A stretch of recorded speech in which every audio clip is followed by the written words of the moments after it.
All right, all right, all right. We are live. Hello to all the Dynamite fans out there. Hello to all the Darkwing Duck fans out there. Thank you for tuning in today. I'm Amy, and I'm sitting here with the incredible Jeff Parker, whose current series right now is Negaduck. Negaduck. Yes, I got copies right here with me Darkwing too. Duck. Yes, Negaduck or Darkwing Duck / I got the other copy right here too. So we're on the same wavelength already. I love it. It's a book. You can buy it. It's out. Well, actually, I think it's out next. No, wait, it is out this week, isn't it? This new one, number 6, I believe it just came out this week. Okay. Yeah, I never know. It's weird. But yeah, that's out now. We're also talking about the current Darkwing Duck Kickstarter that's going on right now, where it's all of the Dynamite books in 3 volumes, and we also reprinted the Disney Afternoon series, and we have special facsimile editions of the 1992 issue. So it's a really cool collection. It's a really cool collection, and so many people have checked it out so far, and we hope more can do so. So if you haven't already, the description is in the info below. Please go check it out. It's really, really awesome. So yeah. I think real quick, my first question, how's it feel to be a part of this big collection? Oh, it's great. I love all the other creators who are involved with this. I think you got Amanda Dibert and Roger Langridge writing, and I'm working with Ciro Cangliosi. It's a bunch of talent, and because funny books are actually more work than very serious comics. I don't think people get that, but it's much harder to do this kind of stuff successfully and pull off the tone of the show and all the stuff, and and kind of get something that fits in with like Tad Stone's classic episodes, and because they were working on, well, I mean, they were always under the gun too, probably working in the animation, but we get these out every month. It's a wonder it ever comes together, but somehow it keeps doing it. I spoke with Tad recently a couple weeks ago, and he's so impressed with what everyone did on the series with you and Amanda and Roger. He thinks everyone's been doing a great job. Oh, good. With all their series. That's good to hear. Thank you. Yeah, it's I like the fact that I got to do a villain book, because there's no way to make a villain look bad. Mm-hmm. Like they're supposed to by nature just be bad. Mm-hmm. So if he screws up or does something out of character, it's like he's a villain. It's like that's his whole thing. So it's all about. Someone asked me, like, is it hard to write them because they're supposed to be up to no good all the time? It's like, well, yeah, he doesn't always succeed at what he's trying to do. He hasn't conquered the world yet. The important thing is that everything he does is very interesting and just funny to watch. And I think we're getting that so far. Also, he's got a big red hat. Can't go wrong. One of the things I wanted to ask, is it more fun writing for a villain in a way? Yeah, I think so. Well, I don't know. It's just freeing is what I think. I compared it to when I was working at Marvel and I wrote Thunderbolts. And typically you bring in a cast of, like, in this arc especially, we have a bunch of other villains, and so really you're just comparing him against other bad guys, so you're not rooting for them. You're rooting for him, and you don't care that he's being selfish, because that's what you want him to be. Mm-hmm. I still don't think Negaduck's really that far off being different from Darkwing myself. He's just like a little more absorbed, really. And he gets really, really mad. That's always a fun thing to pull off, like to remember that, oh yeah, Negaduck can freak out right now, and it hits a good button, I think. You have such an incredible resume. I mean, you right with all the characters from DC and Marvel, and even here at Dynamite, you've done multiple series here. So when you get asked to do, I mean, Darkwing Duck / Negaduck, what, like, how familiar were you with Darkwing in general? Like, were you ever a fan? Did you say yes immediately to this, or what? I said, hold on, I'm pretty sure I can do this, because I had seen some of the cartoons back at the time. And, they were coming on Saturdays, and like I was going out doing whatever it was I was doing at the time. So I didn't see them as regularly as like something I saw as a kid. And so I just turned on the Disney Channel and started watching them again. And I was like, oh, this is even better than I remember. Yeah. Like, yeah, I can do this. It's like, I generally just have to like it is the main thing. Sometimes, though, I'll occasionally get asked to do something that I just don't think I'm a good fit for. And then I'll wonder, why did the editor ask me for this? I'm just clearly not a good fit for this, But I thought this is like, oh, yeah, this is right up my alley. I love this stuff. I love talking animals, being funny and doing crazy things and crazy premises. Even though really, when approaching like plotting a story, I don't really think of the premises as being that wacky. Like, I don't think the energy comes from being a funny premise. I tend to write, if you look at the plots for the stories, they're actually something that could work in just like a more serious superhero book a lot of times, with some obvious details that, would never fly. But and I did that when I wrote Batman 66. Like, all of those stories take away the fact that everybody's acting like it's the 60s and doing the campy thing. They all work as Batman stories underneath. And it's all about the delivery and the execution that makes it a Batman 66 story. And I kind of think of the Darkwing stuff in the same way, especially since Darkwing was kind of following the Batman the Animated Series at the time. Like they were kind of doing a romp, making fun of respectfully of that whole tone. So at least that's the way I took it. So yeah, it's something I can relate to. And I don't know, they're ducks. I've actually done some of the Nate Cosby, the editor who brought me on. He let me do some of the variant covers, and it's not easy to get that look right. Like, I had to go over those model sheets a zillion times. So you got to really hand it to the artist on this for pulling this off. It's like, it's way harder because you can't deviate that much from the original designs and have it still look like the characters everyone's expecting, the way you can with, I don't know, Flash Gordon or whatever. It's like, it's a real craft thing. That was good talking on my part. I really nailed that. One of the things I did want to ask, like, how do you adapt to something that's so familiar already? No matter whether it is Batman or Darkwing, like, how do you adapt to this world while staying true to yourself?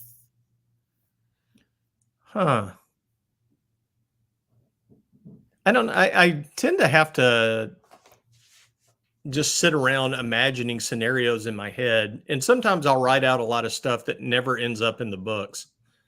And, I'll just like, because when it comes to life for me is when the characters kind of start moving around and talking. And then often they'll quickly change the scene I had in mind. Like, I'll have something plotted out, like,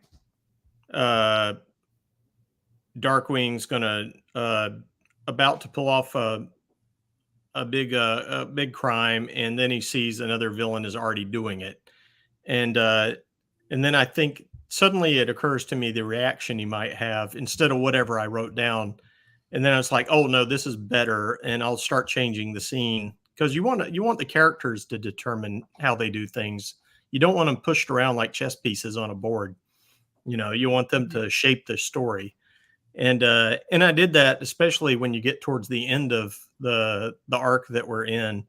Like, it really gets shaped by Negaduck himself.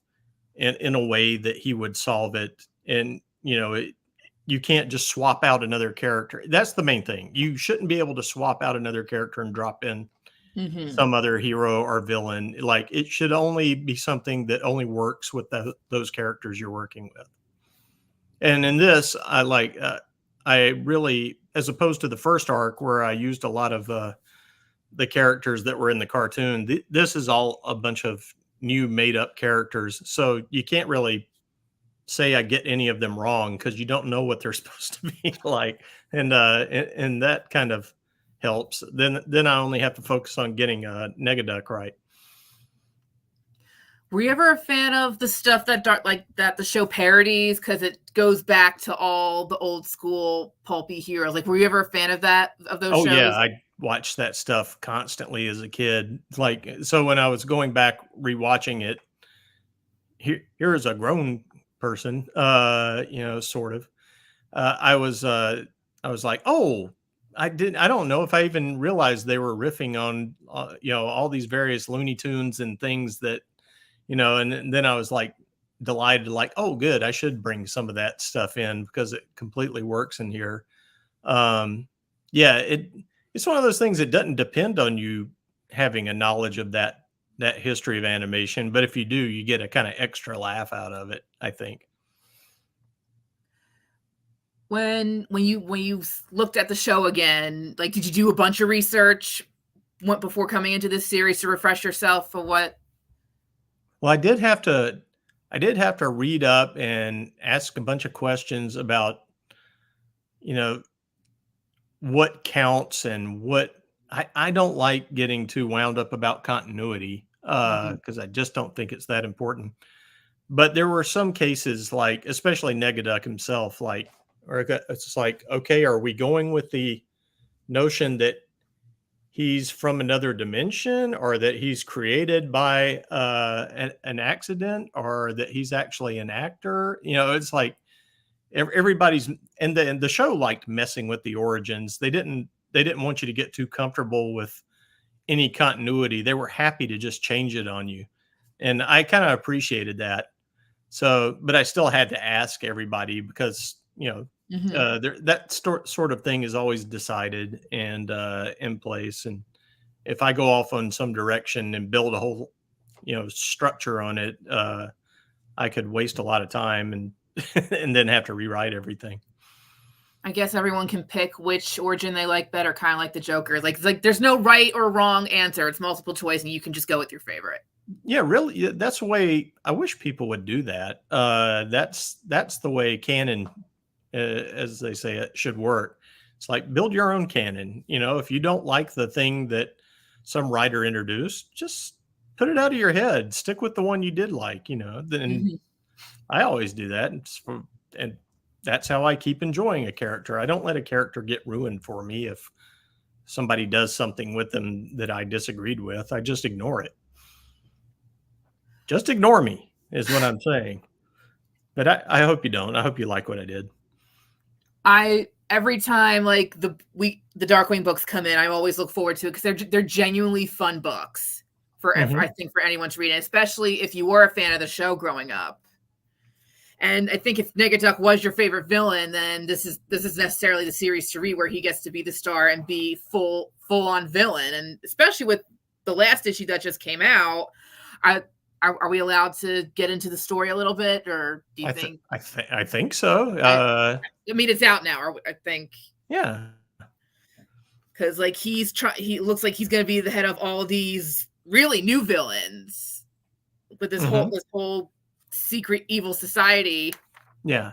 And what's that? What's it like writing about a villain society? How do you come up with that? Like, what goes into that? Yeah. I'm trying to remember the order of characters I came up with. Um, I think I came up with Horrible Harold first. I think. I don't know. I feel like you get a couple, and then suddenly they just start popping up, like the little kid Terrence, and Hmm. and the magic lady, the witchy character, and all that. Um, Yeah, it's weird. It seems like it would be more work, but in a way, it's kind of freeing and then I don't have to worry I'm contradicting something that's going on in the other books is my main concern. Like because I think I probably did pitch Nate a couple of things, and then he had come back to me that were like they're already doing touching on that in the main Darkwing book. So I was like, all right, all of these new made up characters will not be in those stories. So I'm going to Okay. focus on this. And I wanted to do some things with this where, like we did in the first arc, where he does some world traveling and, just kind of really broaden the scope of it. It's Mhm. like you can't really have him hanging around St. Canard because Darkwing lives there. Like it would make no sense that Darkwing wouldn't be involved. So I just let the entire rest of the world be the playground for these story arcs. I think besides the story arc itself, people really should be checking out these books for Ciro's art because Yeah, Sierra's I think we amazing. should show him off a little bit. Just look how vibrant the colors are, Yeah, he does everything. It's and crazy. see It's just about and shout out to all the artists who are doing the Darkwing art because again they're adapting to the world, and it feels like the cartoon is literally right in front of you, and I think that's incredible. You can just picture it out playing in your head, like fully produced live action. You can hear everyone's voices. no, they're major talents. It's like they're I'm so glad these series are getting the level of artists they're getting because you have to have it. You can't you can't be a noob and do this stuff. It's like they know what they're Agreed. doing. Like, do you and Ciro get to communicate a lot about the story and who has what done right now and how I like hearing the writer and Uh, art collaboration. I like hearing a, about a little bit.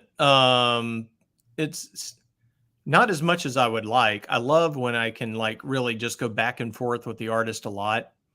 but just Mm-hmm. the nature of this, like we're not doing that. So I try to, but I try to make it clear in all the scripts. Like if you have a better way to do this scene, please just do it, and I'll change the dialogue to fit what you're doing. As long as it gets across the same basic thing by the end of the scene. And you should always do that. Like don't try to hamstring an artist. Like try to free them up at every chance you get. They're always going to come up with something good. um yeah, and then once in a while I'll provide I'll do a rough sketch or something because sometimes like you can describe something and it sounds like a way more work than it actually is, and I Mm-hmm. never want somebody to like look at it and think, oh god, this will be a slog to draw. So I'll often like sketch it out and like, no, I'm meaning for the easiest possible way to pull this off, and hopefully they don't mind the sketches. And, I just mean it for a jumping Mm-hmm. off point that they can go nuts on. Do you get to see any of the art early, or is it you really don't see it until the book is out? It's like, oh wow, here's It how it looks. depends on how busy Nate is. Okay. Like, because a lot of times he will run the art by me and yeah, Mm-hmm. most of the time he will, because like I'll do a final pass of dialogue and and try to make sure. But sometimes once in a while he'll think, if he thinks everything's working, I don't see it till the book comes out, and then I'm like, wow, I forgot about everything we had in here. This is amazing. um I prefer to get my little dialogue pass Mm-hmm. to art and try to make sure everything syncs up right. But again, Ciro's doing, he's kind of nailing it. Like it's like there wouldn't be very much for me to do once he comes in and does his part. Like he clearly hears the voices and Mm-hmm. gets the emotions right and has the acting on point. It's like there's so many disciplines when you're an artist. Like, if you come up to us at a show and to show your art and everything, uh, that's the kind of stuff we all look at to give advice on. It's like, are you pulling off the acting? Are you establishing the scene and moving the characters through the scene in a natural way that makes me not think about the mechanics of it, but just read it and enjoy it? Comics is hard. Yeah, so anytime you see somebody who makes it look easy like Zero, just know that like they're doing a lot of work to make it look that easy. I can't like ever like you draw some, right? Me? Yeah. I am nowhere near the professionals that get to work on these books. These guys are the masters. Trish is watching us. Trish Forstner through Twitter. Oh, Hi, hey, Trish. And what did you hold her cover up, or what? Which cover were you holding? I was holding the. Sorry, I'm sitting by a window. Yeah, it's Trish's cover. Yeah, and it's great. It's pretty great, isn't it? It's like, yeah, and I can't imagine how I look at it and like think, well, that's covers. Me. I relate to that cover. Just sitting there like trying to do his work. Apparently he's left-handed, which totally makes sense. He's the evil opposite. Right. Good job, Trish. Great job, Trish. Again, yeah, shout out to all the incredible artists who do, whether it's Disney or anything else Dynamite. Like we really love you guys. We love all your work. And so we got a Facebook comment from Brett. Just finished the latest Negaduck. Fantastic. Loved all the new villains. Good. Thank you, Brett.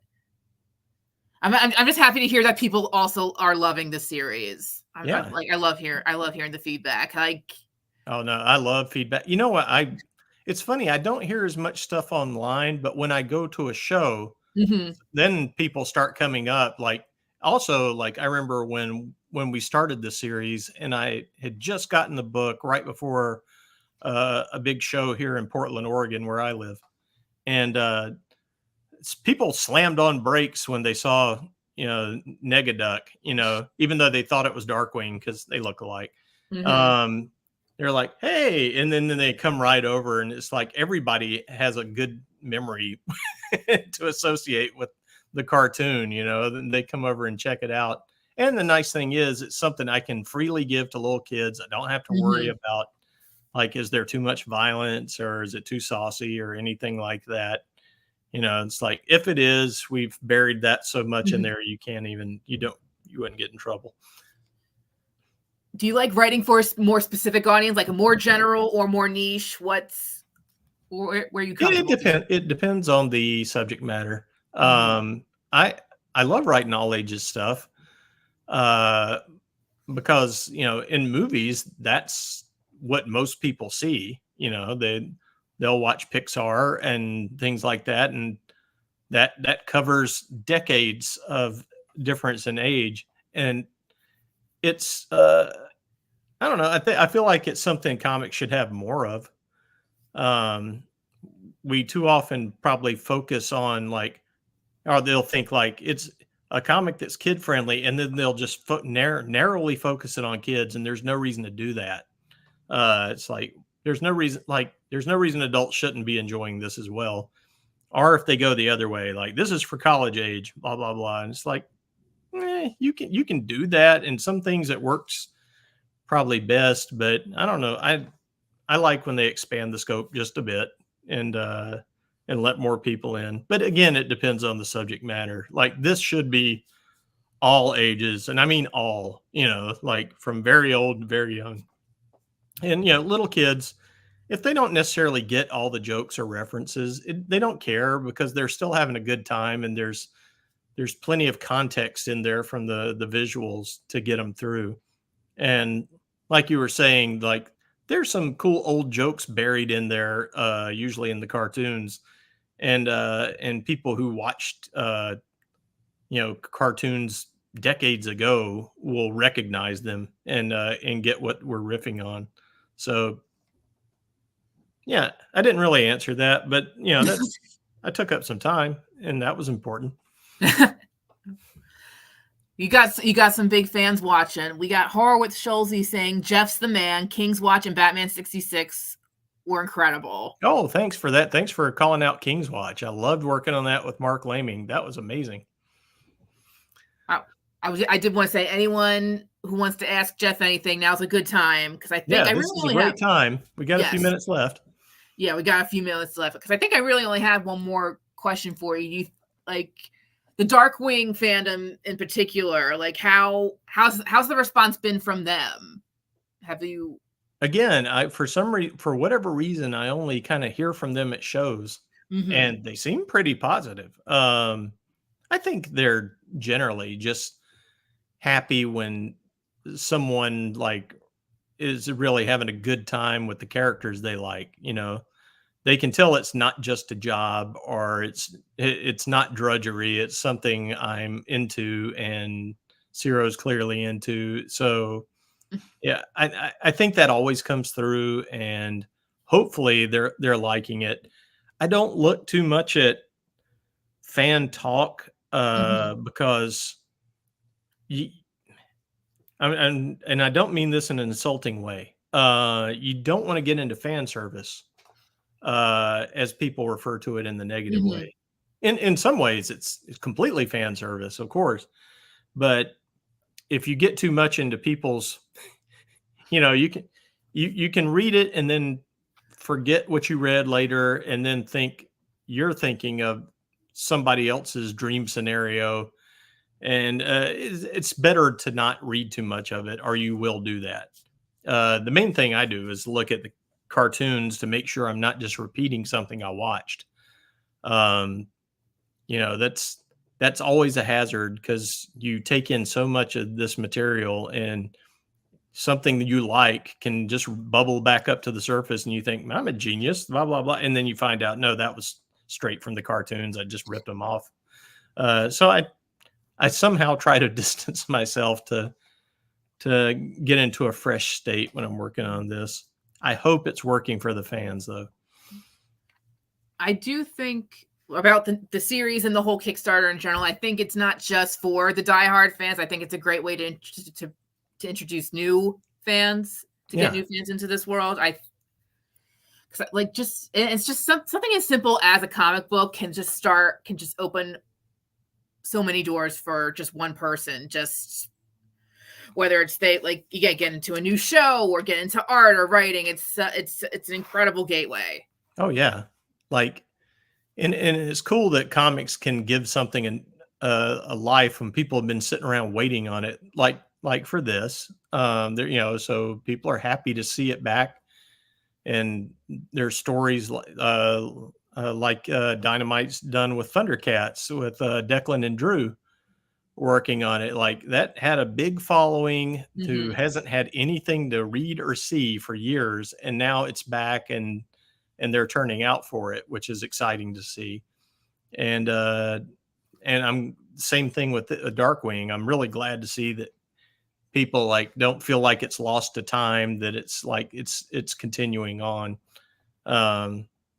That's got to be, I would imagine it's pretty rewarding for Tad and the other creators on the show. Again, like, but they also probably look at that's not how I would have done it, because I would do the same thing. All right, Horror with Schulze does have a question for you. Are you ready? Okay. I hope. What's your favorite James Bond movie? Oh, that's a good question. Man,